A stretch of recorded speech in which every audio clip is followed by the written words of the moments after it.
พุทโธธัมโมสังโฆพุทธรัตนังธัมมรัตนังสังฆรัตนัง19:41 นาทีโดยประมาณมาพบมาพอกันอีกในค่ำคืนวันเสาร์ที่27เดือนกันยายนปีพ.ศ. 2568อนุโมทนาสาธุกับทุกผู้ทุกคนที่เขามารับ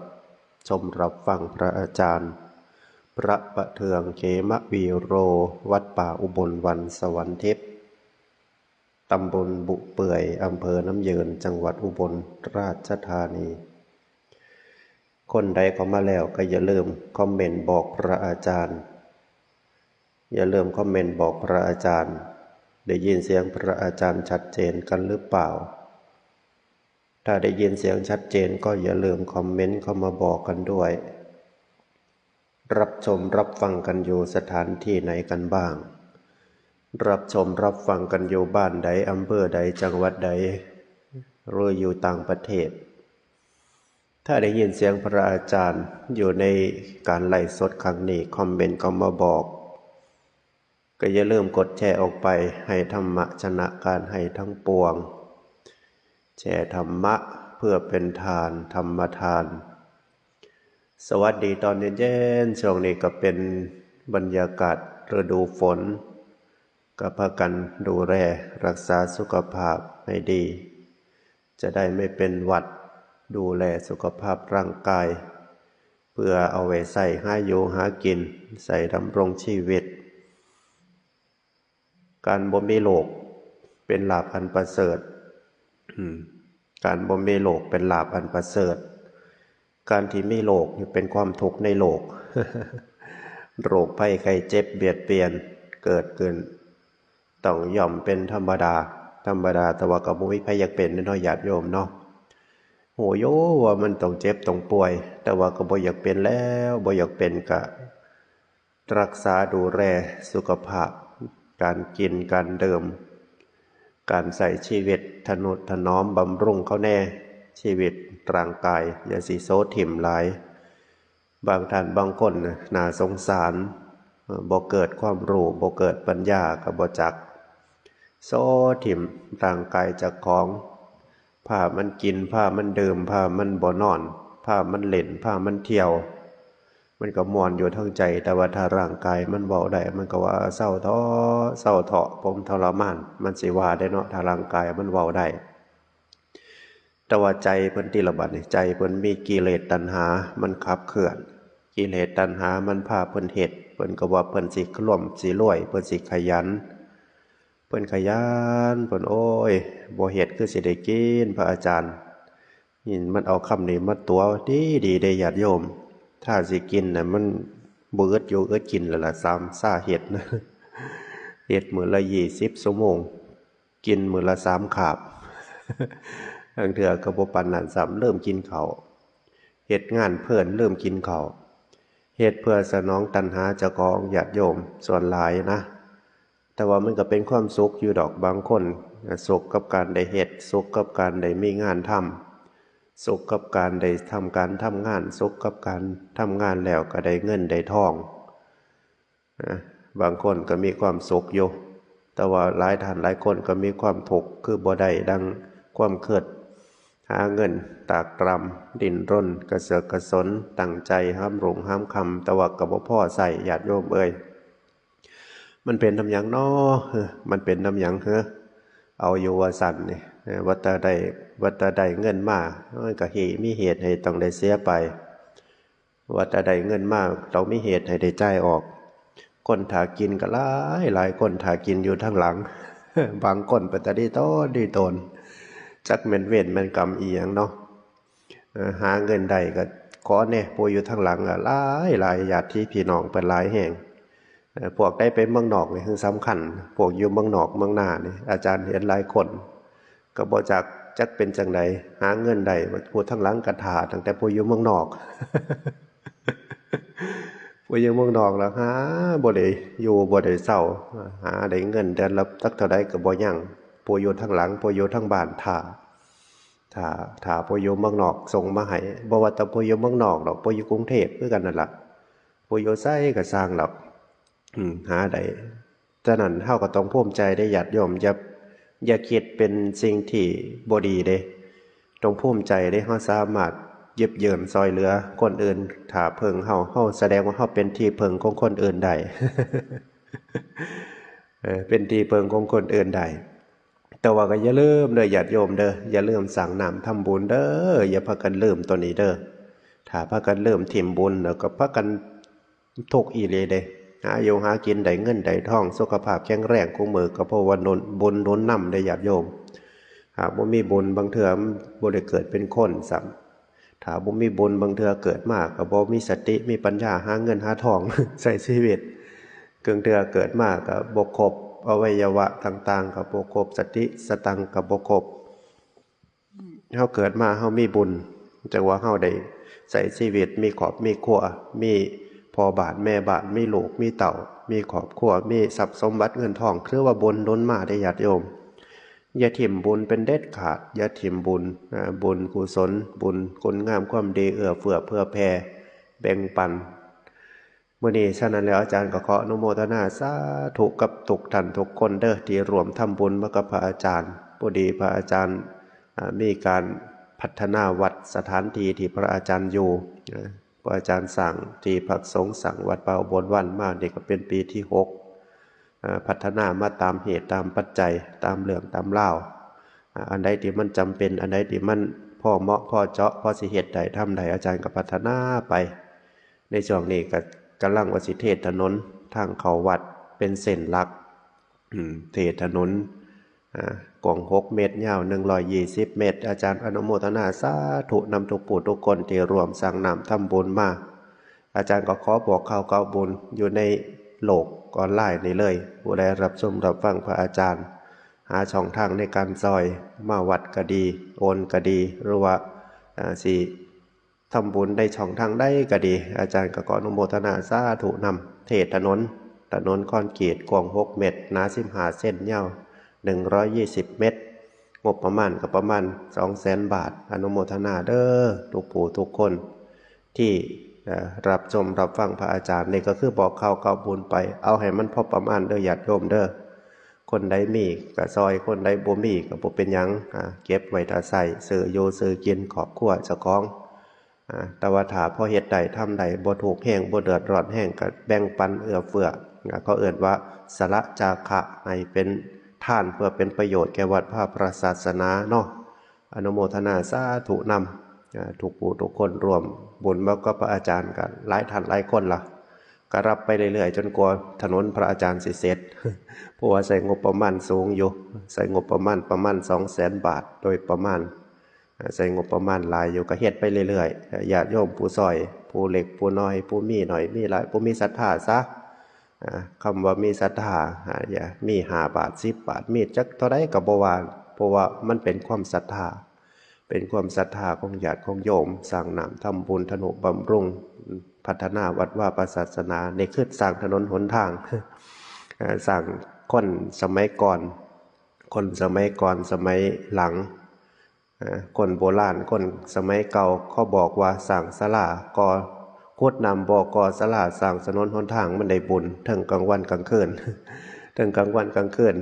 มันได้บุญอยู่ตลอดเวลาเพราะว่าถนนหนทางก็คนเที่ยวเนาะอย่างเช่นเที่ยวเข้าวัดนี่ก็เที่ยวมาทำบุญสัมบ่ได้เที่ยวไปทำบาปบ่ได้เที่ยวไปเฮ็ดผิดศีลผิดธรรมเที่ยวมานั่งสมาธิเที่ยวมาสวดมนต์ทำวัดเที่ยวมาทำพิธีกรรมกิจกรรมเรื่องของบุญในศาสนามันก็เลยได้บุญเพิ่มเติมขึ้นเข้าไปเที่ยวอยู่บ่หน่อยเลยญาติโยมถ้าเฮ็ดแล้วถนนเส้นนี้มันเป็นถนนหลักรถล่าคนเที่ยวมาหรือว่าใส่เป็นหลาย10 ปี40 ปี50 ปีแล้วแต่พุ่นแล้วจนกว่ามันสิผุสิพังพุติของถนนคอนกรีตเนาะ อนุโมทนานี่คือเรื่องของบุญเรื่องของทานของจาคะทนุบำรุงพุทธศาสนาคนเล็กคนน้อยนี่ก็อาจารย์ก็อยู่ในเขตอำเภอน้ำยืนซึ่งอำเภอน้ำยืนในช่วงนี้ก็รู้สึกว่าสู้รบกันกับประเทศเขมร อาจารย์ก็เลยบ่ได้ก้าวเข้าบุญในเขตวัดเขตว่าปานใดญาติโยมเขาลำบากช่วงนี้เขาอพยพแต่ว่าอาจารย์ปัดมีช่องทางออนไลน์ในการเทศน์ในการธรรมะในการเผยแผ่ธรรมะในการบอกข่าวเก่าเรื่องของบุญของกุศลก็บอกไปทางออนไลน์นะเพราะทั้งอื่นเขาเกิดสิพอมีแต่ว่าเรื่องแถวน้ำเยินนี่ลำบากอีหลีปีนี่ญาติโยมเพราะว่ายังเขายิ่งกันบ่ได้เหตุการณ์เหตุงานเดี๋ยวก็อพยพอาจารย์อพยพตะหนึ่งแล้วนี่เดือนที่สองนี่กำลังว่าสิยิ่งกันอีกอยู่นี่จักเป็นแนวใดล่ะแต่ว่าก็โยไปให้กำลังใจกันไปคันพระนี้ลังเถื่อโยมกับญาติคือกันได้เนาะพระต้องโยให้กำลังใจโยเป็นเขาเอ่นว่าเฮ็ดให้โยมอุ่นใจอาจารย์มันยังอยู่กับพระอาจารย์มันก็น่าเวสนาญาติโยมก็จะได้อุ่นใจมาวัดมาว่าถาใส่บาตรยามมื้อเช้าก็ยิ่งกันตุ่มต่ำอยู่ นั่นละในเรื่องของบุญของกุศลอนุโมทนาเฮาก็มาเว้าเรื่องของศีลของธรรมของบุญของกุศลมันต้องเฮ็ดไปนำกันญาติโยมอย่าสิว่าเฮาต้องเฮ็ดนำกันทานศีลภาวนาหรือว่าทั้งเป็นนักบวชก็ศีลสมาธิปัญญาเฮาก็เฮ็ดบำเพ็ญไปมีจังหวะในช่วงใดเฮาก็เฮ็ดอันนั้นทำบุญก็ทำบุญตามกาลหรือว่าเฮาเจตนาตั้งจิตตั้งใจสิซอยบุญตรงไหนเฮาก็เฮ็ดไปตามกาลตามที่เฮาได้บำเพ็ญบางเทื่อมันก็คำว่าบำเพ็ญมันก็ลำบากแน่บางเทื่อมันก็หลายๆอย่างที่มันบ่พร้อมแต่ว่าในช่วงนั้นเฮาอยากเฮ็ดอยากทำเฮาก็ต้องเฮ็ดต้องทำต้องสละจิตที่สิให้นี่โอ้รู้สึกว่ามีความสุขเลยญาติโยมจิตคิดสิให้จิตให้นี่อยู่สูงกว่าจิตผู้รับจิตคิดสิให้นี่สุดยอดเลยมีความสุขบางคนก็นอนบ่หลับเพราะว่าคิดสิได้ทำบุญเฮาสังเกตเบิ่งอาจารย์คือกันตั้งแต่ว่าสิไปบุญนั่นบุญนี่ว่าสิไปงานนั้นงานนี้นอนบ่ค่อยอยากหลับเพราะว่ายังมันตื่นเต้นมันม่วนใจ คือการญาติโยมก็ได้งานหยังต่างๆสิไปถอดกฐินก็ดีสิไปทำบุญทำทานสิไปเฮ็ดหยังก็ดีเกี่ยวกับงานบุญนี่ใจจดใจจ่อไม่หูสึกว่าตื่นเต้นนะตื่นเต้นในการสิไปตื่นเต้นในการสิเดินทางตื่นเต้นในการสิไปเอาบุญใจเฮาตื่นจังหวะนั้นก็คือคำว่าบุญช่วงนี้ครับสุจักสิว่าจังได๋เนาะญาติโยมเนาะมันก็มีเรื่องมีราวกันทุกผู้ทุกคนนั่นล่ะเกิดมายังว่าเกิดมาเฮาก็มีจิตมีใจมีสังคมมีคนรอบข้างมีคนที่รักแล้วก็รักเฮามีคนรอบข้างเฮามีคนที่ใช้ชีวิตอยู่ข้างๆเฮามันก็เป็นธรรมดาย่อมมีปัญหาย่อมมีความทุกข์กับเจ้าของแน่ทุกข์กับผู้อื่นแน่ ส่วนหลายมันก็สิทุกข์กับเจ้าของนั่นล่ะมันเอาเรื่องของผู้อื่นมาเกิดมันก็เป็นเรื่องของเจ้าของคือเก่าลักษณะความทุกข์มีกันทุกคนจังว่าเฮาต้องบำเพ็ญเฮาต้องเฮ็ดคุณงามความดีสร้างน้ำทำบุญเพราะว่าบำรุงใจให้เป็นบุญบำรุงใจให้มีกุศลธรรมบำรุงใจให้ดีๆนะบ่แม่นว่ามันเทิงทุกข์เทิงทำบาปเทิงทุกข์เทิงเฮ็ดผิดศีลผิดธรรมนี่แห่งทุกข์เติมทุกข์ได้ญาติโยมเคยได้ยินคำว่าทุกข์เติมทุกข์อยู่ว่าอย่างที่หลายมันทุกข์เข้าได้เฮ็ดสิ่งดีๆได้ทำดีๆมันก็มีความสุขขึ้นมาอยู่ได้มันมีแสงสว่างมันมีจิตใจที่เขาเอ่นว่ามันมีความดีอยู่ในใจมันมีบุญอยู่ในใจญาติโยมลองพิจารณาเบิ่งคนทุกข์คนมีกิเลสหลายกว่าคนปุถุชนนี่มีกิเลสตัณหานี่มีปัญญาหน่อยดิก็ยังมีกิเลสหนาปัญญาบอดอยู่ทั้งหลายของเฮานี่รวมทั้งทุกคนนั่นละมันก็หลายกว่าคนที่เป็นอริยะอยู่แล้วแม่นบ่คนที่เป็นอริยะนี่ส่วนหน่อยจักแม่นผู้ใดแน่มันอยู่ทางไหนปัจจัตตังมันรู้ได้เฉพาะตนของเจ้าของถ้าเฮาบ่เฮ็ดบุญเลยนี่เห็นบ่เฮาเห็นคนทั่วไปสร้างบาปสร้างกรรมสร้างบ่สร้างคุณงามความดีอีหยังนี่มีตั้งแต่เล่นแต่กินแต่เที่ยวนี่แห้งทุกข์เติมทุกข์เด้เจอความทุกข์มาบ่มีปองออกเด้ญาติโยมบ่มีความดีอยู่ในใจบ่มีแสงสว่างบ่มีสติสตังเห็นบ่เจอเรื่องเจอราวเจอปัญหาชีวิตคนเฮานี่มันบ่ดีเสมอไปแล้วก็บ่ได้จะเรียบง่ายเสมอไปในญาติโยมบางครั้งมันก็มีความทุกข์มีปัญหานะมีปัญหาเรื่องกับเจ้าของแน่เรื่องกับโรคภัยไข้เจ็บแน่เรื่องกับคนแน่เรื่องกับการหาเงินหาทองแน่มีปัญหานั่นแล้วคนเฮ็ดบุญสิซอยได้ตอนนั่นล่ะตอนที่มันขาลงจิตใจก็ดีส่วนของชีวิตก็ดีขาลงก็แท้งเข้าใจในธรรมเด้อาจารย์และเสือเลยนี่อาจารย์ผู้นึงนี่ มาพบพอพุทธศาสนามีศรัทธาในพระศาสนาได้บวชแล้วก็ประพฤติปฏิบัติเป็นพระในพระศาสนานี่อาจารย์ก็มาย้อนความทุกข์มันก็มีหลายอย่างเอาสิว่าจังไดล่ะพุทธเจ้าบรรตรัสเหตุของความทุกข์คือการเกิดเป็นคนนี่ละบ่ได้เกิดเป็นหยังดอกบางเทื่อก็เกิดเป็นความเกิดปรุงแต่งมามันก็ทุกข์อีกตัวนี้มันมอเข้ามาล่ะแต่ว่าตัวที่มันรักใหญ่ใจความอีหลีก็คือการเกิดขึ้นมาแล้วมันก็ต้องเห็นถูกเลยมันจังหูจักเข้าใจในธรรมจังมีแสงสว่างจังเกิดพ่อธรรมเกิดพ่อคุณค่าของชีวิตเกิดพ่อเรื่องของชีวิตบ่ควรประมาทเห็นบอกอาจารย์นี่ก็ทุกวัดกูแนวทุกชีวิตทุกเงินทุกค่ำทุกเรื่องเล่าบ่ได้ดังปรารถนาทุกเรื่องนั้นเรื่องนี้ทุกวัดกูแนวทุกเรื่องของกิเลสตัณหาเจ้าของกันละบางเทื่อมันก็ไปโกรธมันก็ทุกข์มันไปบ่พอใจผู้นั้นมันก็ทุกข์มันหาเงินหาทองบ่ได้ดังใจบ่ได้ดังปรารถนามันก็ทุกข์มันทุกข์ตอนตะกี้มันบ่เห็นทุกข์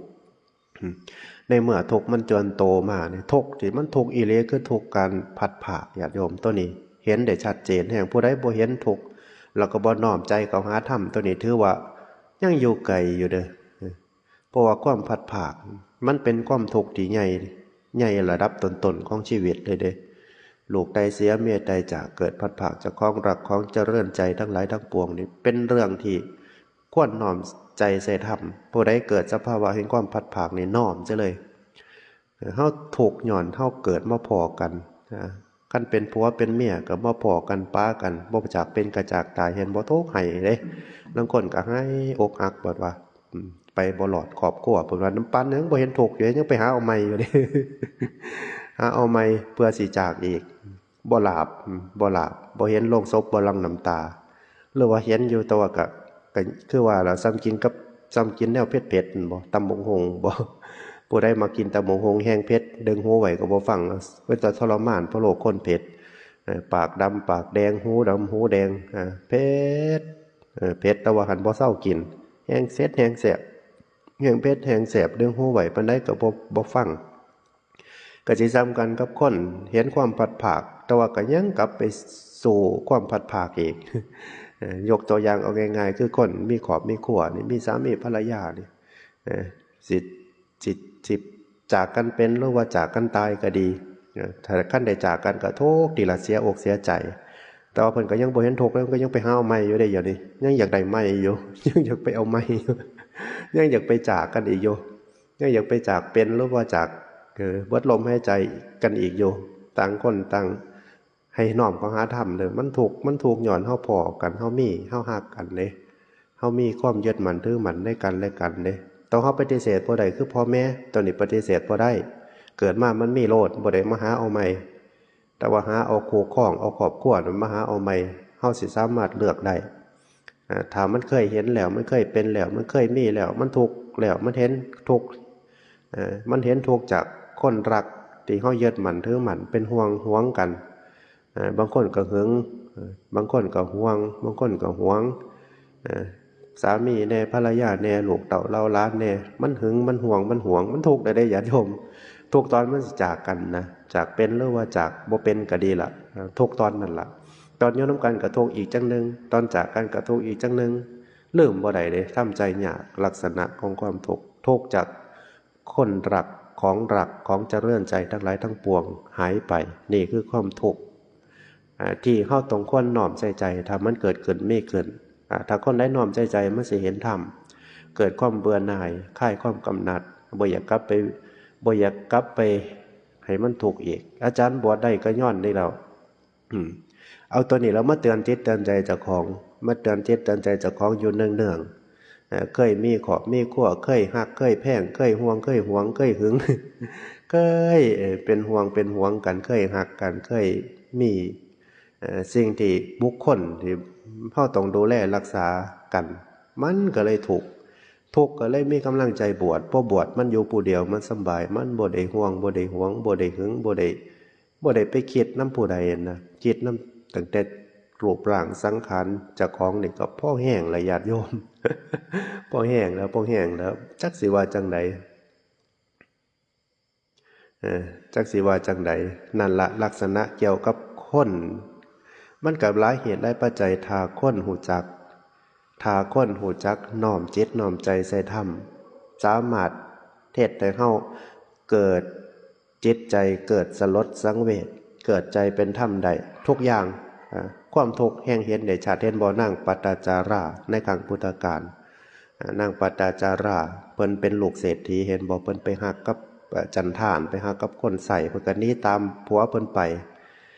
เพิ่นถิ่มพ่อถิ่มแม่ไปหนีตามไปใส่ชีวิตปลูกกระต๊อบอยู่ในป่าหาฟืนหานั่นหานี่กินไปตามยถากรรมพอมีลูกมีเต่ามาก็อยากพาลูกพาเต่ามาหาพ่อหาแม่บางคนหนึ่งก็อมคนหนึ่งก็โจงจักสิว่าจังใดโดยภาคกรรมน้ำสัตว์ผัวก็ถือโง่กัดตาย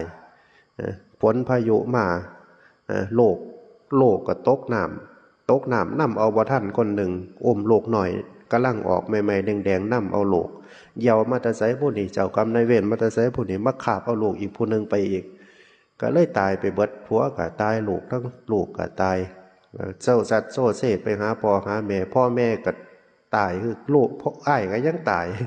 เอาไปเอามาแบบโอ้ยมันคือจักสิว่าจังไหนจนเป็นบาปจนเสียสติจนแก่ส่งแก่เสือบ่มีผามีผ่อนเดินเข้าไปหาพระพุทธเจ้าอยู่ในอารามนางปัตตาจาราเนี่ยผู้มาโดยไม่มีผ้าถ้าเป็นภาษาไทยแปลออกภาษาไทยพุทธเจ้าเพิ่นตั้งชื่อให้เลยผู้มาโดยไม่มีผ้าไปพุทธเจ้าก็เลยโปรดเอาเพิ่นก็สิมีบุญนำแน่ล่ะมันเห็นถูกจนเป็นบาปจนสติแตกจนมีประหลาดโอ้เห็นถูกคักญาติโยมเฮาบ่ได้เครื่องดอก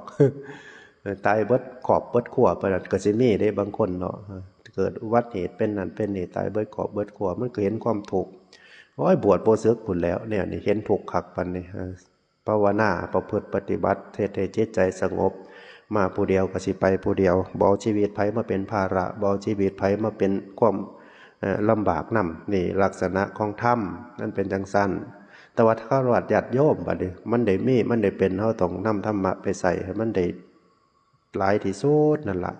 เฮ็ดให้เฮาบรรเทาทุกข์ให้ทุกข์ได้นั่นล่ะมันมีแล้วอย่าสิไปเอาไปถิ่มกันเด้แห่งถิ่มกันแห่งทุกข์เลยบ่มีความรับผิดชอบบ่มีความเอาใจใส่บ่มีเป็นถิ่มกันในที่นี้ถ้ามันคำว่าถิ่มนี่บ่แม่นว่าถิ่มแบบคนที่เฮาเป็นพ่อบ้านก็ดีเป็นภรรยาก็ดีเป็นลูกก็ดียังลำบากกันนะปากันถิ่มบอกง่ายๆซะถิ่มไปนี้ไปบวชก็น่าว่าสันเทศจังได๋ล่ะผู้ทั้งหลังยังถูกอยู่ตอนนั้นก็ปากันบ่ได้ญาติโยมถิ่มกันบ่ได้เด้พ่อแม่พี่น้องลูกเต้าสามีภรรยาถ้ามันสิออกไปบวชได้มันต้องยอมถ้ามีผัวก็ต้องยอมถ้ามีเมียก็ต้องยอมถ้ามีพ่อมีแม่พ่อแม่ก็ต้องอนุญาตการเสียอนุญาตการสิยอมได้อีกผู้นึงต้องบ่ลำบากอย่างเช่นเฮาเป็นพ่อบาทเฮาอยู่นำกันมาโดนล่ะลูกก็ใหญ่ล่ะเรียนจบเบิดล่ะได้ครอบได้ครัวเบิดล่ะแม่บ้านก็พากันอยู่บ้านอยู่เฮือนดูแลรักษาเฮ็ดเล็กๆก็แก๊กๆบ่ได้ลำบากบ่ได้ทุกข์กันนะพ่อบ้านมีศรัทธาในการบวชก็ล่าเมียมาบวชตัวนี้ได้อยู่ตัวนี้เป็นบุญเป็นกุศลพร้อมโดยความพอดีพร้อมโดยทรัพย์พร้อมโดยความสะดวกพร้อมโดยหลายๆอย่างออกมาบวชจนตายเลยก็ได้แต่ว่าแม่บ้านก็ยังตกลูกก็ยังหน่อยหนี้ภาระหนี้สินก็ยังหลายอยู่ป้ากันถิ่มตอนนั้นมันบ่เป็นบุญญาติโยมเฮาก็ต้องเฮ็ดให้มันดีๆแล้วเว้ยเลี้ยงกันดูแลกันเบิ่งแย่งแข่งกันลักษณะเกี่ยวกับจังสันลักษณะเฮาต้องดูแลกันดีๆนำธรรมะพระพุทธเจ้าไปใส่โยนำกันก็โยนำกันโดยคุณศีลคุณธรรมสร้างสิทธิให้เสมอกันให้สั่งบอกกันสอนกันแนะนำกันสั่งทิฏฐิคือทิฏฐิที่มันเป็นคนดีนั่นแหละเป็นคนหูจักข่วมเป็นคนเอาใจเขามาใส่ใจเฮาศีลให้มันเสมอกันก็ยากอยู่ได้กูมื้อนี่ญาติโยมส่วนหลายคู่ครองศีลสิบ่เสมอกันมันถูกหย่อนหยังมันศีลบ่เสมอกันมันปากันก็หย่อนศีลบ่เสมอกันความเห็นบ่เสมอกันศีลบ่เสมอกันลังเทื่อกันอยู่นำกันได้ศีลเสมอกันก็ความเห็นบ่เสมอกันสังเกตเบิ่งเป็นหยังถ้าเฮาเป็นคนหูจักศีลจักธรรมนะถ้าเฮาทุกข์นำพอบ้านหูจักศีลจักธรรมเห็นบ่มันมีความทุกข์มีความลำบากใจล่ะเด้แม่นบ่ลำบากใจเพราะว่าหยังเพราะว่าคนหนึ่งเขาบ่หูจักศีลจักธรรมก็บ่หูจัก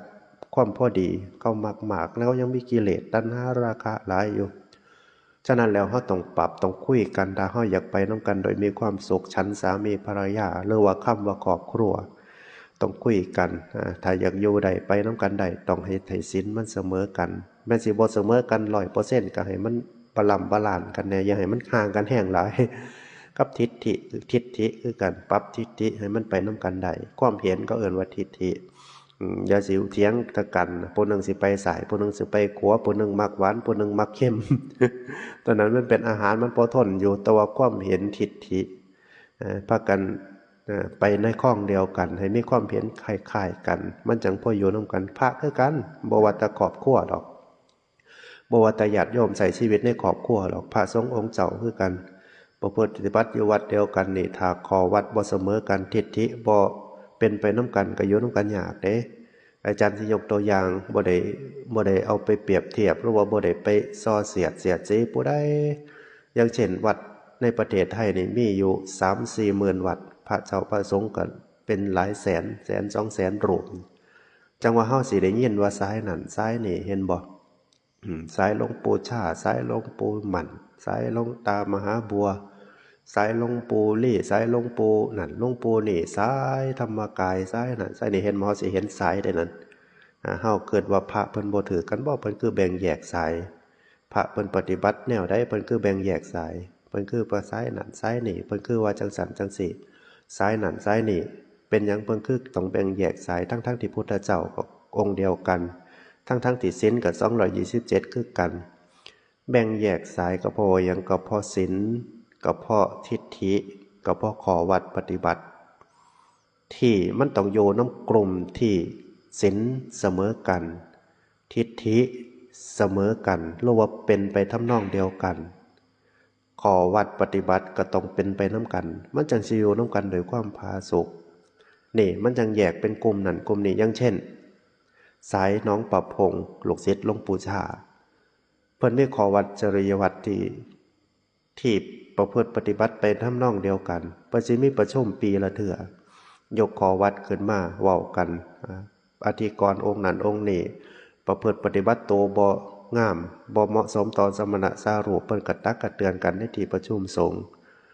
ขอวัดก็คือ1เพิ่นสิบ่ใส่ใจปัจจัยเอง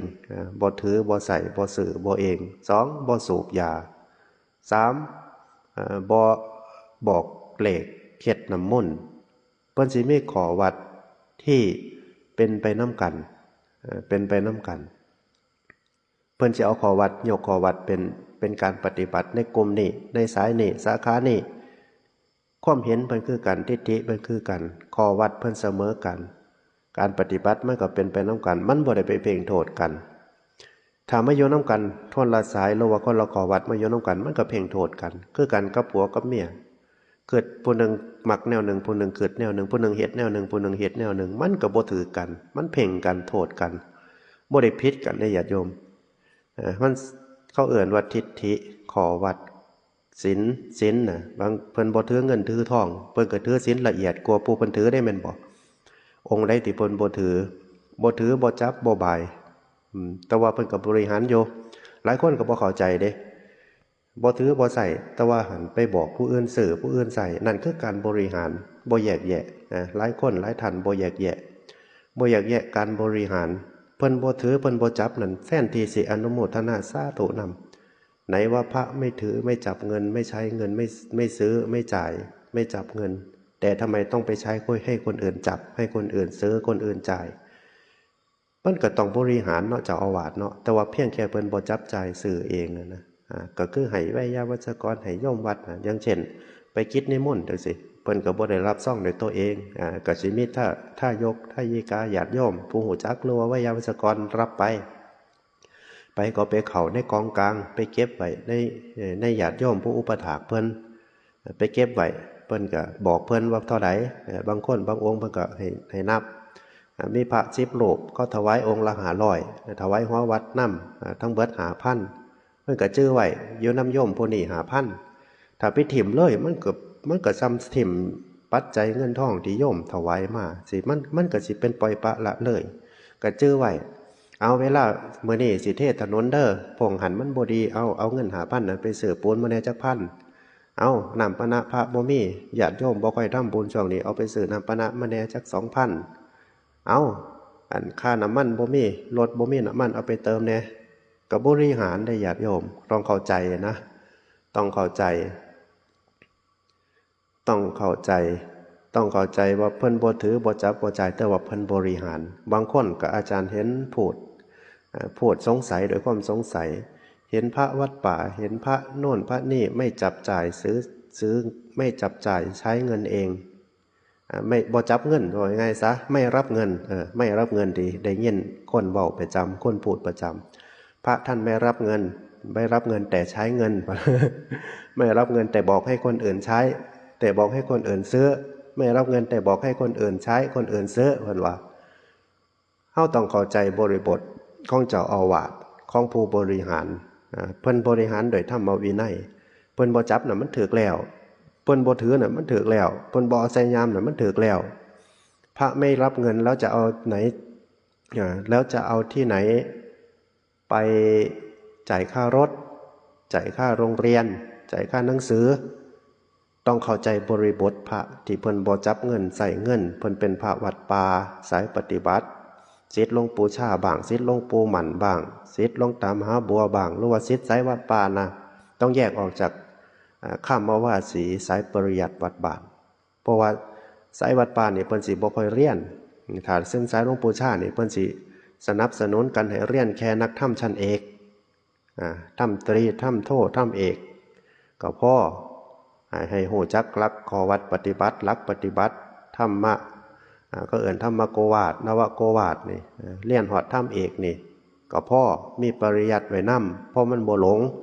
นี่เพิ่นก็บอกเพิ่นก็สอนลูกศิษย์ลูกหาให้เรียนซ้ำนี่เพิ่นก็บ่ให้ไปเรียนสูงไปกว่าหันปริญญาตรีปริญญาโทปริญญาเอกหยังต่างๆเพิ่นก็บ่สนับสนุนบ่ให้ไปเรียนไปปานนั้นเพราะว่าเรียนไปปานนั้นมันก็สิไปโลกไปนำโลกเขาเพิ่นว่านี่ลักษณะบ่แม่นว่าไปเว้าเบียดเบียนสายอื่นนี่คือขอวัดปฏิบัติสายปฏิบัติที่อาจารย์อยู่นำแล้วก็คุ้นเคยแล้วก็มีทิฏฐิมีความเห็นมีความปฏิบัติมาแนวนี้แล้วก็เกิดความเป็นบุญในใจแล้วก็อยู่ได้ไปเป็นมาเฒ่ากุมื้อนี้เพราะว่าศรัทธาเพราะว่าอาจารย์ที่แรกศรัทธาแห้งศรัทธาในคำว่าพระบ่จับเงินบ่รับเงินบ่ใส่ใจเองนี่ที่แรกได้ยินเขาในหูตอนบวชใหม่ๆมากแห้งอยากไปโยน้ำเพิ่นเลยอยากเข้าซ้ายนี่เลยบ่จับเงินบ่รับเงินบ่ใส่เงินเองแล้วก็บ่สูบยาตะกี้อาจารย์เป็นคนสูบยาเด้สูบบุหรี่ยาสูบยามันผิดบ่มันก็บ่ผิดศีลดอกญาติโยมแต่ว่ามันปอด1ปอด2มันเหม็นมันขิวมันมีกลิ่นเพราะว่าคุมื้อนี่มันบ่คือแตะกอนนี่มันยาเส้นยาเขาซอยเอานะขังลงขังตั้งแต่ครูบาอาจารย์ขังสมัยก่อนสมัยโบราณเพิ่นปลูกยาเพิ่นซอยยาบางเทื่อเพิ่นก็สูบไล่แมงเมไล่ยุ่งไล่หยังไปนะสูบจนมันติดบัดนี้มันติดมันสูบยาที่เขาปลูกแล้วก็มาซอยแล้วไปตากมันหอมเป็นสมุนไพรไปซั่นนะแต่ว่าคุมื้ออาจารย์เพชรเห็นโทษของมันคือในโรงงานเขาเฮ็ดมาจักมันเป็นอีหยังกันนะยาซ่องยาเส้นยาหยังก็สร้างที่สูบแล้วก้นเหลืองคิ้วก็คิ้วจักเขาใส่หยังให้แน่สูบแล้วมันบ่ดีต่อปอดบ่ดีต่อร่างกายก็พิจารณาเห็นโทษของมันก็เศร้านี่มักสายนี่สายหลวงปู่พงษ์สายหลวงปู่ชาตรงนี้ตรงที่เพิ่นว่าให้เศร้าสูบยาเพราะว่าก็บ่ได้ว่าสายอื่นผิดเด้ก็บ่ได้ว่าสายอื่นสูบยามันผิดบ่แม่นแล้วแต่เพิ่นสิพิจารณาเอาตามความสมควรตามความเหมาะสมนี่ลักษณะนี้ก็มักการว่าบ่รับเงินการว่าบ่ใส่ใจเงินเป็นหยังคือต้องใส่คนอื่นจับใจใส่ซอยอยู่กับบริหารญาติโยมก็เข้าใจคืออาจารย์บอกปัจจุบันบริหารญาติโยมทำบุญมากอย่างเช่นปัจจัยญาติโยมทำไก่สิฮอดบุญกฐินเนาะญาติโยมทำบุญกฐินมาได้ยอดกฐิน300,000ทายกทายิกาไปเก็บไว้ในบัญชีเวลาสิใส่ใจก็ต้องพระอาจารย์เป็นผู้ดูแลเป็นผู้บอกไปเบิกเงินมาเฮ็ดกุฏิดังนี้เด้อไปเบิกเงินมาปูกระเบื้องศาลาเด้อไปเบิกเงินมา ซื้อนั่นซื้อนี่เด้อไปเบิกเงินมาจ่ายค่าไฟเด้อก็เฮาบริหารเฮาก็สั่งให้ใส่ไปเบิกเงินมาช่วงนี้บ่มีอาหารบ่พอกันกบกันฉันญาติโยมนี้กันลบกันนี้ลูกระเบิดคือจังอยู่ในน้ำเยิน มันเขานี้ระเบิดเบิดเขาโบอยูใส่บาตรเขาลบไผ่เขาอพยพไปเบิกเงินมาไหวเด้อเพื่อได้ซื้ออาหารมาไหวใส่ตู้เย็นไหวเพื่อได้เฮ็ดสู้กันคบกันฉันกับบริหารนะใส่ใจบอกให้เต้าหันบริไปจับซื้อเองเด้นี่เพิ่นมีขอวัดจังสี่ แล้วก็บ่ได้ไปขึ้นรถสายวัดป่าสาย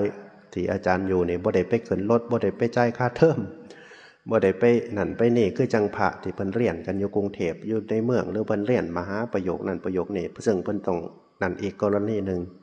นั่นเพิ่นไปเรียนเกี่ยวกับความรู้สืบต่อพระพุทธศาสนาทรงพระไตรปิฎกบาลีต่างๆนั่นก็เป็นประโยชน์ไปอีกจังนึงญาติโยมผู้มีปัญญาต้องรู้จักแยกแยะถ้าบ่ใส่อคตินะถ้าญาติโยมบ่มีอคติบ่ใส่อคตินี่สิเข้าใจบริบทของพระเจ้าประสงค์ในประเทศไทยหลายเลย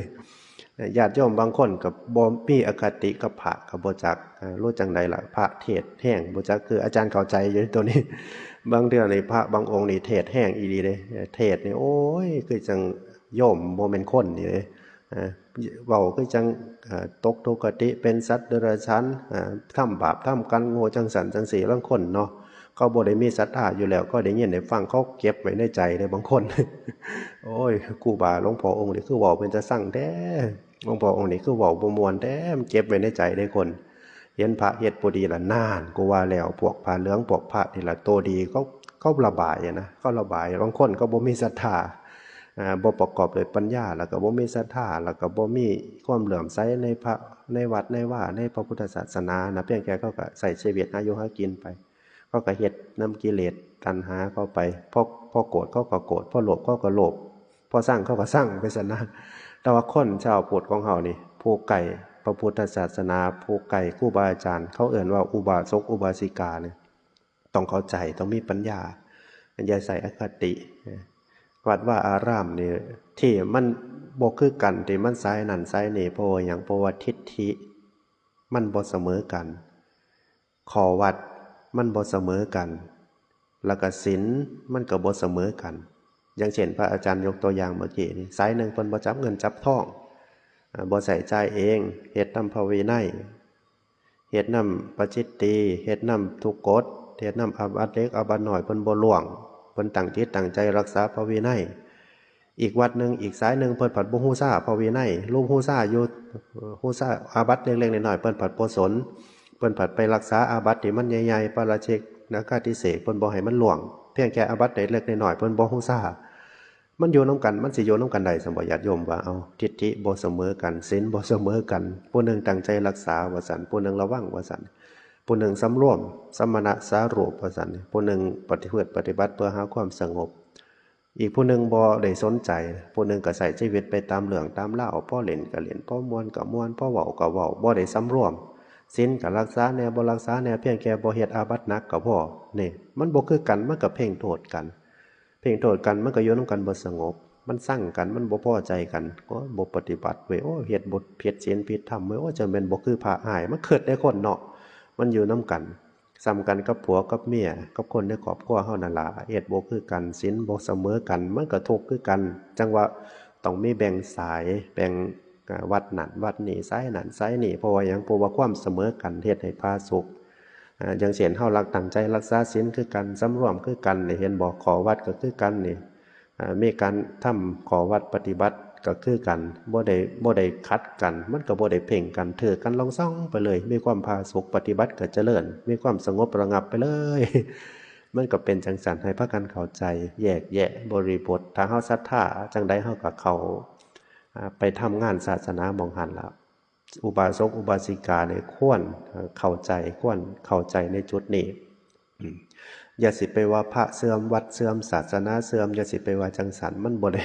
มันก็มีมาแต่ใดล่ะครั้งพุทธกาลก็มีนักบวชที่บ่ดีนักบวชที่เป็นอรชีญาติโยมที่ไปเรื่องเกี่ยวกับพุทธศาสนานี่มีมาเบิดกูยุคกูสมัยนั่นล่ะแต่ว่ายุคนี้มันเพียงแค่เป็นยุคที่มีออนไลน์ มีข่าวสื่อสารที่รวดเร็วเป็นโลกาภิวัตน์เป็นโลกที่เจริญเป็นสิ่งที่มันก็คือว่านะวิทยาศาสตร์ก็เจริญโลกมันเจริญบางเทื่อข่าวสารมันก็ไปได้ไวกิเลสคนก็เลยไวสมาธิคนกูมื้อนี่สั่นหลายความอดทนบ่หลายได้ญาติโยมเพราะว่าสังเกตเบิ่งเป็นหยังตะกี้สมัยตะกี้เฮาเบิ่งโทรทัศน์เนาะอาจารย์ไปเห็นเบิ่งโทรทัศน์ตะกี้อาจารย์ก็สังเกตเบิ่งเจ้าของอยู่เด้เบิ่ง Facebook ไปนี่โฆษณานี่บ่มันบ่ท่าได้ซ้ำหนึ่งนี่โฆษณานี่กดหนีโหลดเหลือหนีโหลดเห็นบ่แต่ว่าเป็นโทรทัศน์แต่ก่อนเฮาเบิ่งหนังฟังเฮาเบิ่งเฮ็ดหยังก็สร้างโฆษณาเป็นเกือบ5นาทีเฮายังท่าแม่นบ่ท่าอยู่เด้ตะกี้ก็บ่ฮู้จักใช้อินเทอร์เน็ตความเร็วสูง 5G 6G คือจังซี่ดอกตะกี้ก็บ่ฮู้จักใช้อินเทอร์เน็ตดอกโทรก็ยากเฮ็ดหยังก็ยากลำบากนี่คือความอดทนเฮาก็น้อยลงสมาธิเฮาก็สั้นลงมันเป็นจังสันจะไว้พากันเข้าใจบริบทของพระเจ้าพระสงฆ์บริบทของชีวิตของสังคมถ้าเฮาเข้าใจแล้วถ้าเฮาวางใจถูกแล้วเฮาก็สบายใจเฮานั่นล่ะเฮาก็สิได้ทำหน้าที่ของพุทธบริษัททำหน้าที่ของก็เอิ้นว่าทำหน้าที่ของอุบาสกอุบาสิกาพุทธบริษัทด้วยดีตั้งใจทนุบำรุงวัดว่าศาสนาหาอยู่หากินด้วยความสุขความสบายใจไปทุกบ้างก็เป็นธรรมดาเพราะว่าเฮาเกิดมาเป็นมนุษย์ที่มีกิเลสคนที่มีครอบครัวก็ย่อมมีความสุขความทุกข์มีปัญหาดีบ้างบ่ดีบ้างเป็นธรรมดาแต่ว่าเฮาก็อย่าปาคำว่าบุญคือว่าอาจารย์ว่าเนี่ยเพราะว่าเฮามานี่เฮามาย้อนหยังย้อนบุญถ้าบ่มีบุญเฮาสิได้มานั่งจังซี่บ่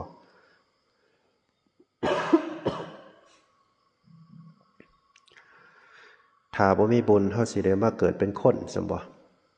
ถ้าบ่มีบุญเฮาสิได้มีรูปร่างหน้าตาแบบนี้บ่ถ้าบ่มีบุญเฮาสิได้มามีทรัพย์สมบัติมีความสติมีปัญญาจังซี่บ่เฮามาย้อนบุญจังว่าเฮาทิ่มบุญบ่ได้ทิ่มบุญทานบุญศีลบุญภาวนาบุญคุณงามความดีมีโอกาสได้เฮ็ดไปอย่าสิไปแบ่งเวลาอย่าสิไปว่าจังเฮ็ดอย่าสิไปว่าจังว่ามีส่ำใดเฮ็ดส่ำใดได้ส่ำนั้นเอาตามพอเฮาได้โดยที่บ่ลำบากแฮงแต่ว่าคำว่าบำเพ็ญมันก็ต้องฝืนบ้างเป็นธรรมดาถือว่าเป็นธรรมดานะการฝืนบำเพ็ญคืออาจารย์บวชเนี่ยย่อมฝืนย่อมลำบากการเป็นอยู่ใส่ชีวิตลำบากฝืนทำบุญทำทานฝืนประพฤติปฏิบัติมาเกิดใจพระฝืนเด้ฝืนอยู่กิเลสตัณหาราคะมันบีบคั้นมันบีบมันขันมันอยากไปไสมันอยากเฮ็ดตามใจมันอยากกินตามใจอยากทำตามใจแต่ว่ามันก็มีศีลมีธรรมมีวินัยในขอบไว้ขอบพระนี่ล่ะขอบพระอาจารย์แล้วก็พระทุกรูปนั่นล่ะที่เพิ่นตั้งใจบวชประพฤติปฏิบัติรักษาศีลประพฤติปฏิบัติธรรมมันขอบไว้มันก็เฮ็ดน้ำใจบ่ได้เด้ใจมันอยากใจมันก็มีกิเลสบางเทื่อมันก็อยากสบายบางเทื่อมันก็อยากเฮ็ดน้ำใจที่มีตัณหามีสิ่งที่ยั่วยวนทั่วไปนั่นล่ะแต่ว่าก็ต้องต้องฝืนเด้ต้องอดต้องฝืนต้องอดต้องทนต้องสั่งความเพียรขึ้นในใจสั่งกุศลขึ้นอกุศลเกิดขึ้นก็ต้องระงับโดยขันติโดยสติโดยกรรมฐานโดยยังก็ต้องสู้นะถ้าเกิดราคะเกิดไปยินดีในกามก็ต้องอสุภะอสุภังก็ต้องอดต้องทนต้องสู้ต้องผ่านมันไปให้ได้โดยต้องรักษาพรหมจรรย์ต้องรักษาเพศบรรพชิตนักบวชเพราะว่าเพศนี้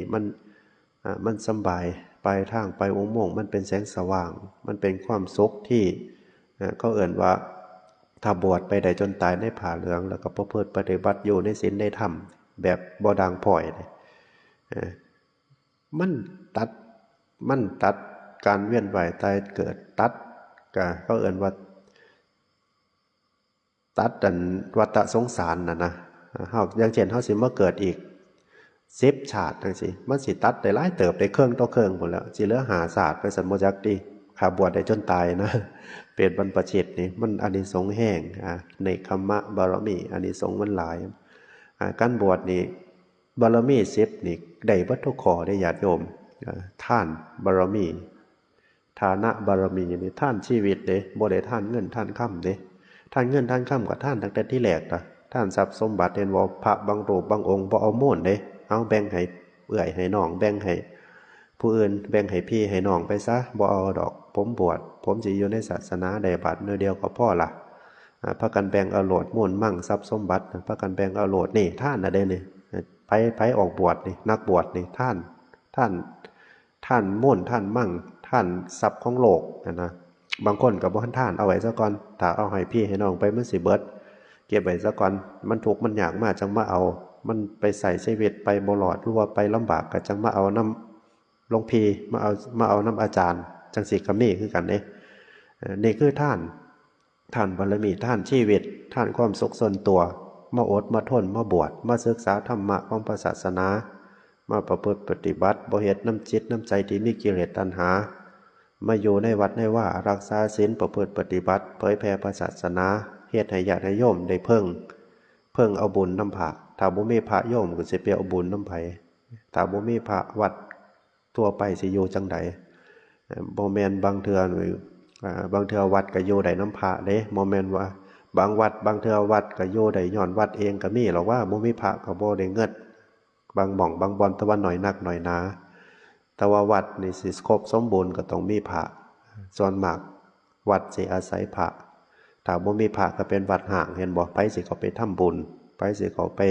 สวดมนต์ทำวัดไผสิเขาไปนั่งสมาธิไผสิเขาเฮ็ดพิธีกรรมถ้าบ่มีพระมันก็จำเป็นต้องมีพระเลี้ยงวัด บางหม่องก็วัดเลี้ยงพระบ่อยู่ดอกว่าแต่ว่ากันน้อยนักน้อยหนาตัวนั้นมันก็บ่เกี่ยวกันดอกท่านญาติโยมท่านความสุขส่วนตัวท่านชีวิตเลือดเนื้อเชื้อไขเนี่ยมาเป็นลูกพระพุทธเจ้าบ่ได้เป็นลูกพ่อลูกแม่คือเก่าเด้ไปเป็นลูกพระพุทธเจ้ารักษาศีลประพฤติปฏิบัติอยู่ในศีลกินอยู่ในธรรมท่านศีลบารมีบ่ต้องไปห่วงเลยศีลบารมีเนกขัมมะบารมีวิริยะบารมีขันติอธิฐานะสัจจะเมตตาบารมีไผสิเมตตาสัมภะญาติโยมเอ่ยสังเกตลงไปหยังเมตตาไผสิเมตตาสัมภะผู้เพิ่นประพฤติปฏิบัติสังเกตครูบาอาจารย์เป็นหยังลูกศิษย์ลูกหาหลายนี่ย้อนหยังย้อนอำนาจเมตตาเด้ไผบริวารหลายนี่เมตตาหลายสังเกตเบิ่งถ้าคนใดมีบริวารหลายๆนี่คนเก่าหานี่มันเป็นแม่เล็กดึงดูดตัวความเมตตาเขาไปไกลนี่เย็นจ่อยๆเด้เขาไปคูดไปคุยไปพบไปพ้อได้กราบได้ไหว้เห็นบ่เฮาสิเห็นญาติโยมบางท่านบางคนเขาไปกราบครูบาอาจารย์เนี่ยโอ้ใจดีใจเจ้าของกันดีผู้เป็นโยมใจดีเขาไปไกลเพิ่นมันเย็นมันโดดมันอยากกราบมันอยากไหว้อยากพูดอยากคุยอยากสนทนาอยากทำบุญนำโอ้ยมันโดดนั่นล่ะอำนาจของความเมตตาของครูบาอาจารย์โดดญาติโดดโยมโดดบริวารเขาไปแล้วมีที่พึ่งไปหอดแล้วสบายใจไปเลยอยู่เป็นเดือนก็ยังสบายใจอยู่ยังได้กราบหลวงพ่อนั่นหลวงพ่อนี่ได้กราบครูบาอาจารย์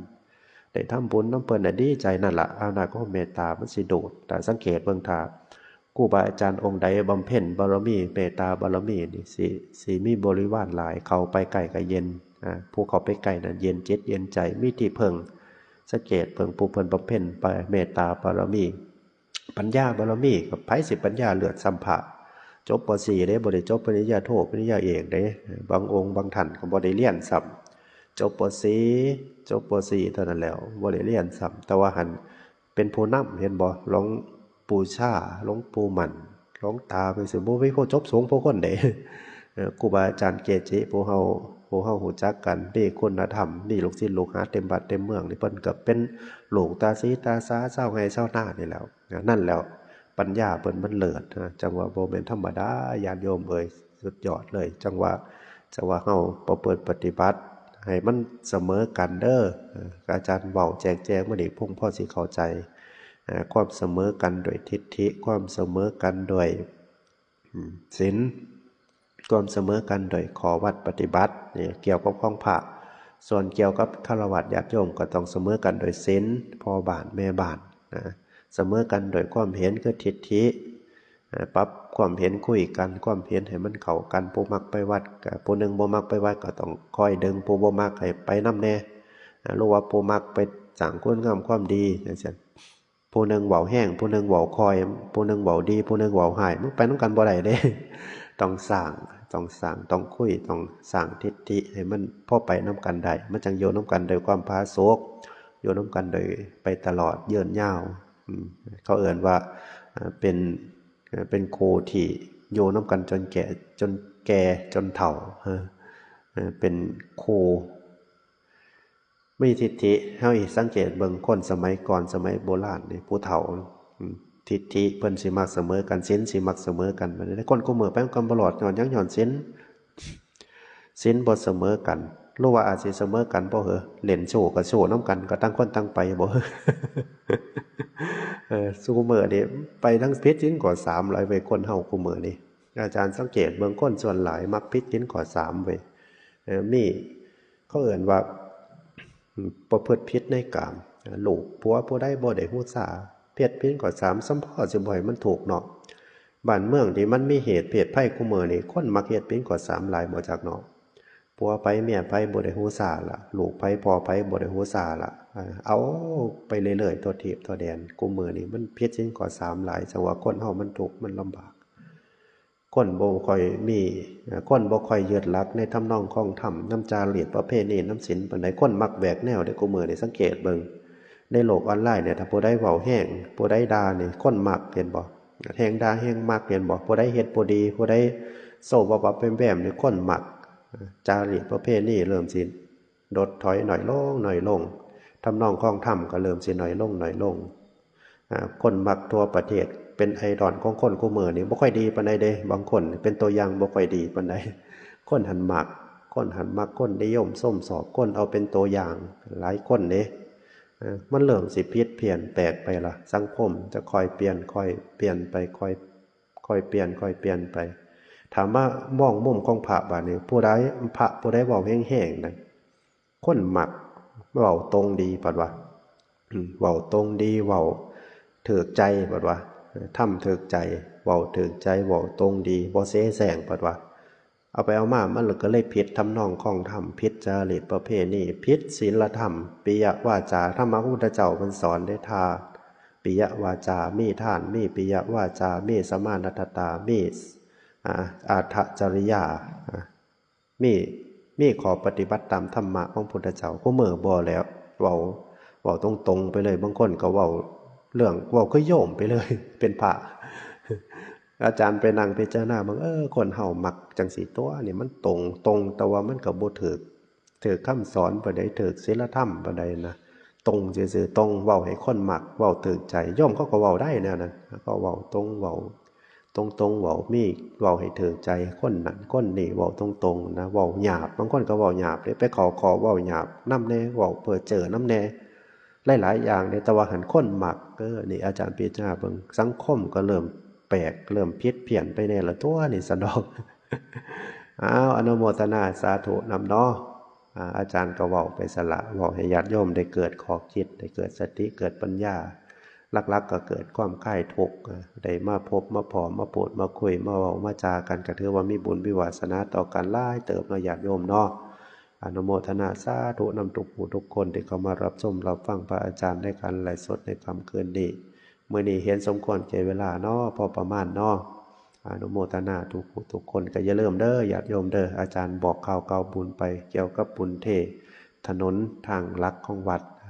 ความกว้าง6เมตรหนา15เส้นความยาว120เมตรงบประมาณในการใส่ในการเทประมาณ200,000 บาทโดยประมาณก็ญาติโยมผู้ใดมีใจบุญสุนทานมีความเขาเอ่ยว่ามีความสะดวกก็สามารถรวมบุญนำพระอาจารย์ได้สามารถทักเข้าไปในแชทก็ได้หรือว่าทักเข้าไปในที่อาจารย์นี่ละ2อาจารย์ไลฟ์สดคู่มื้อนี่ละทั้งอันแอปสีดำก็ดีทั้งแอปสีฟ้าก็ดีมันจะมีแชทของแต่ละแอปอยู่ผู้ใดอยากสั่งน้ำทำบุญอยากซอยธนุบำรุงวัดว่าศาสนาอยากสั่งถนนหนทางซอยพระอาจารย์ก็ทักแชทเข้าไปได้ถ้าอาจารย์ตอบในแชทที่อาจารย์ไล่สดนี่แม่นอาจารย์อยู่บ่แม่นแอบแฝงบ่แม่นแอบอ้างดอกเพราะว่านี่มันตัวบ่ได้นี่ไล่สดนี่ของแท้นี่ฉะนั้นก็สร้างก็นำบก.ศาลาสร้างถนนหนทางมันเป็นบุญทั้งกลางวันกลางคืนเป็นบุญยาวนานเฮาสิใช้ไปอีก20-30 ปีฉะนั้นให้ทุกท่านทุกคนพากันร่วมด้วยช่วยกันเนาะอนุโมทนาเด้อมื้อนี้ก็เห็นสมควรแก่เวลาสาธุในการตั้งจิตตั้งใจรับชมรับฟังพระอาจารย์ในค่ำคืนนี้ขอให้ทุกท่านทุกคนนอนหลับฝันดีเด้อเจริญพร